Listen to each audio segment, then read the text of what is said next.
అసలు నువ్వు నీ రబ్బాయి మాకు చెప్పనీకి మాకు ఇష్టం వచ్చింది చేస్తాం, మా ట్రైనర్ చెప్పిందే గుడ్డిగా ఫాలో అయిపోతాం. ఇట్లా అనుకునేటోళ్ళకి ప్లీజ్ ఐఎమ్ సారీ, ఈ వీడియో మీకోసం అసలే కాదు, ఎంబడే స్క్రోల్ చేసేయండి. లేదు మాకు ఎలాంటి ఇంజురీస్ లేకుండా సేఫ్ గా వర్కౌట్స్ చేసుకోవాలి అనుకునేటోళ్ళకే స్పెషల్ గా ఈ వీడియో చేస్తున్నా. నేను మొన్న ఈ వీడియో పోస్ట్ చేసిన 2 చెత్త షోల్డర్ ఎక్సర్సైజెస్, మీరు కూడా ఇవి చేస్తున్నట్టయితే ఇయాలనే బంద్ చేయండి. దానికి ఒక తమ్ముడు కామెంట్ పెట్టిండు అనమాట, బ్రో అందరూ అవి చేయొద్దు ఇవి చేయొద్దు అంటారు ఇంజురీ అవుతుందని, బట్ ఆ ఎక్సర్సైజ్ వల్ల యూజ్ లేనప్పుడు మరి ఎందుకు క్రియేట్ చేశారు? దానికంటే బెటర్ షోల్డర్ వీక్ అవ్వకుండా స్ట్రాంగ్ గా చేసుకుంటే ఇంజురీస్ అవ్వవు కదా. Because many people and many body builders ఇవే చేస్తారు కదా, మరి వాళ్ళకి ఏం సమాధానం చెప్తారని అడుగుతుంది. సో ఈ డౌట్ ఈ తమ్మునికే కాదు చాలా మందికి ఉండదు. తమ్ముడు ఫస్ట్ ఆఫ్ ఆల్ నేను బాడీ బిల్డర్ కి చెప్పేంత పెద్దోని కాదు, నాకున్న ఎక్స్పీరియన్స్ తోని నాకు తెలిసింది చెప్తా విను. వీడియో కొంచెం లెందీగా ఉంటది, దయచేసి ఎండ్ వరకు చూడు. 100కి 101% న్యాయం చేస్తా వీడియోకి. సో బాడీ బిల్డింగ్ గురించి కొంచెం సేపు పక్కన పెడదాం. ఎగ్జాంపుల్ కింద ఈ ఫైర్ ని తీసుకుందాం. ఇప్పుడు అంటే మనకి మ్యాచ్ బాక్స్లు ఈ లైటర్లు ఉన్నాయి, కానీ ఒకప్పుడు రాయి కలిస్తేనే మంట వచ్చేది, రైట్? ఎందుకంటే అప్పట్లో అంత టెక్నాలజీ లేదు. రాను రాను మ్యాచ్ బాక్స్లు లైటర్లు ఇంకా అడ్వాన్స్ టెక్నాలజీస్ చాలా వచ్చినాయి. ఇంత టెక్నాలజీ వచ్చిన మ్యాచ్ బాక్స్లు లైటర్లను పక్కన పెట్టి రాళ్లతోనైతే మంట యూజ్ చేస్తలేం కదా.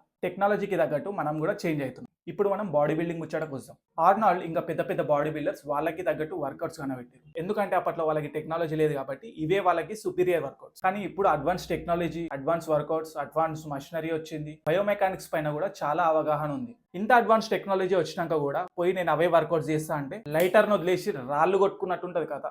ఎందుకంటే అవి చాలా రిస్కీ వర్కౌట్స్. అవి చేసే వచ్చే బెనిఫిట్స్ కంటే ఇంజురీస్ అయ్యే ఛాన్సెస్ ఎక్కువ ఉంటాయి. సో నేనేమంటా అంటే అడ్వాన్స్ వర్కౌట్స్ చాలా వచ్చినాయి కాబట్టి సేఫెస్ట్ వర్కౌట్స్ చూస్ చేసుకోండి. ఇంజురీస్ అవ్వకుండా సేఫ్ గా ఉండండి. ఎలాంటి వర్కౌట్ చేయాలి, ఎలాంటి వర్కౌట్స్ చేయొద్దని మీకు ఒక డౌట్ ఉండదు. మీ డౌట్ నేను క్లారిఫై చేస్తాను. మీకోసమే ఒక పెద్ద లిస్ట్ తయారు చేసి పెట్టిన. మీకు ఆ లిస్ట్ కావాలంటే కింద లిస్ట్ అని కామెంట్ చేయండి. నేను మీకు డైరెక్ట్ డిఎం చేస్తా, లేకపోతే సపరేట్ ఒక మంచి వీడియో చేసి పెడతా. ఈ వీడియోని జిమ్ కి వెళ్తున్న మీ ఫ్రెండ్స్ కి, ఎస్పెషల్ గా బిగినర్స్ కి తప్పకుండా షేర్ చేయండి. వాళ్ళకి చాలా యూస్ఫుల్ అవుతుంది. సో ఫైనల్ గా వీడియో వర్త్ అనిపిస్తే మన అకౌంట్ ని ఫాలో కొట్టేసుకోండి.